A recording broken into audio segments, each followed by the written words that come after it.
So we're walking through Greenwood Cemetery. We're actually searching for a very specific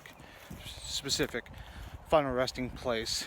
It's very difficult to find because Find a Grave only has it as Section K, and you would never believe how difficult it is to actually find Section K. Even with the map for this cemetery, it's very difficult to find what you're looking for. So make sure you have plenty of time if you do make a trek out here, because it's a big cemetery too. Very big. I was just in Section L, which is where Joseph Tinker is at. I'm now searching out Section K. That's all I know is it's Section K. I'm not sure where in Section K it is. I just know it's Section K. I have found Section K. Thankfully, though, I'm really hoping the fact that Section K is not very populated from what I can see from here. It's not a very densely populated section of the cemetery. So I'm hoping that actually works in my favor. If you try to search up this name, this person that I'm going to be showing you, you're going to be lost. It's actually going to take you out of the cemetery, and it's going to take you to the Orange County History Center, because that's where a placard was set up designating and acknowledging the events that took place around this specific individual. I should have known it should have been in a different area, because this grave's a little bit older. A little bit. But it's very controversial. A lot of the events that occurred around this specific grave, and we're going to talk about it. And thankfully, though, the city of Orlando has acknowledged the wrongs of the past and has started to try to remedy and fix those mistakes. Okay, let's see if I can find this.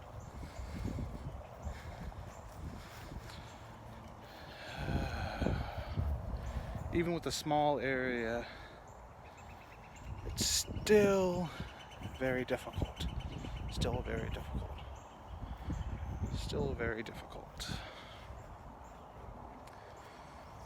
Even with my map.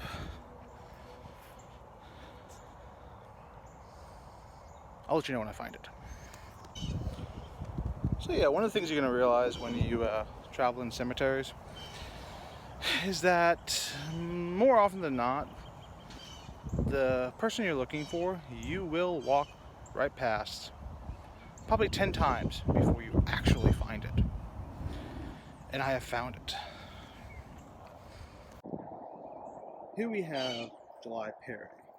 Julius July Perry, 1868 to 1920. This individual was the recipient of a very unfortunate series of events. This individual is best known for being the biggest victim of the Ocoee Massacre in 1920. The Ocoee Massacre was a racial uprising that occurred in a historic downtown Ocoee, Florida, where a large population of white people from around Orlando seeked out Mr. July Perry and unfortunately murdered him. If you look at the actual cause of death, normally it says things like asphyxiation, heart attack, pneumonia, cancer, natural causes. His simply says lynched.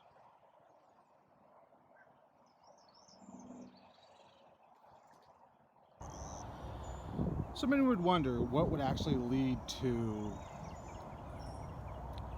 a mob to chase down July Perry and murder him. It's something that many of us take for granted, something as simple as voting. July Perry and another individual attempted to vote in the November 4th elections in 1920. They were denied access to vote. They went home. Within no time, a mob grew. And this mob seeked out every single African American in Ocoee. These people came from all around Orlando, as far down almost as Tampa, as far as up almost in Ocala. And they just swarmed the small town of Ocoee. They burned businesses, they burned homes, they burned a school, a church, and they burned a lodge. When it was all said and done, 2 white gentlemen and multiple African Americans were deceased. July Perry was arrested the next morning. He was taken to the Orange County Jail by the Orange County Sheriff's Office. The mob broke into the jail, removed Perry from the jail, took him down the street, and lynched him from a telephone pole. They went back, they destroyed his home, they destroyed the community. By the time the mob went back to go after other individuals, every single person of African descent had fled Ocoee. They left their businesses, they left their homes, they left their livelihoods, they left everything they knew, and could never return. In one night, the entire African American population of Ocoee, Florida, was no longer residents of Ocoee. This zero population of African Americans in Ocoee would last for over 60 years. Even as recent as 1980, when the 1980 census was conducted, they reported there was 0 African Americans living in Ocoee. It wasn't until 2002 that Orange County finally admitted their wrongs and tried to rectify these terrible acts. So yes, in 2002, the city of Orlando presented a plaque acknowledging the terrible events that occurred on November 4th, 1920. This plaque was placed in the downtown Orlando at the History Center, which used to be the courthouse. Another was placed in downtown Ocoee, Florida. So if you go there, you can see it just by the lake.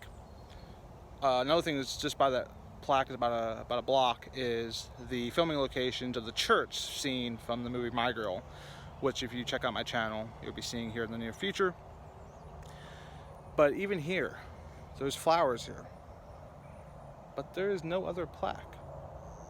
There was nothing else acknowledging it. If you go in to find a grave and you try to check the GPS will send you to that placard at the Orange County History Center. It will not send you to July Perry's final resting place here at Greenwood.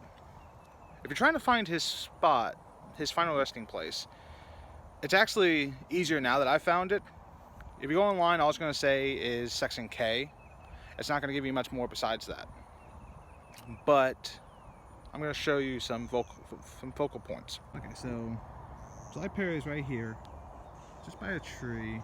If you look at pictures, you see these 3 gravestones in the background. You don't really prominently see the Robinson one, but if you're looking around the vicinity, it's probably one of the easiest ones to see. It's just by the tree. As you pan around and look, there's the groundskeeper's shack right there. If you keep going straight, that takes you to the exit or the entrance into the cemetery. So if you come in from the entrance, instead of going to the right, like I did, go to the left, follow the straight in path, and it's literally the first cemetery plot on your left. By the time you get to this fork in the road over there, just completely stop. Don't stop there. We'll find a safe place to stop that's not blocking one of the main roadways, and then Mr. July Perry is right here. Some individuals have left coins, rocks, there's flowers. I normally would have something to leave, unfortunately I do not. But yeah, so there's July Perry. If you want to know more about it, just search July Perry, search the Ocoee Massacre. It's great to see that he now has a really nice placard. This placard is definitely more modern. This is definitely not one from 1920. If you look at the ones behind you, those are more 1920-esque plaques. So yeah, so we can see who else we can find here. But yeah, so that's July Perry. I've been wanting to make it out here to see this, find a resting place, and I'll take you through Ocoee. I'm still trying to find the exact locations of where his farmhouse was, but once I find it, I will take you guys all there. So let's keep looking.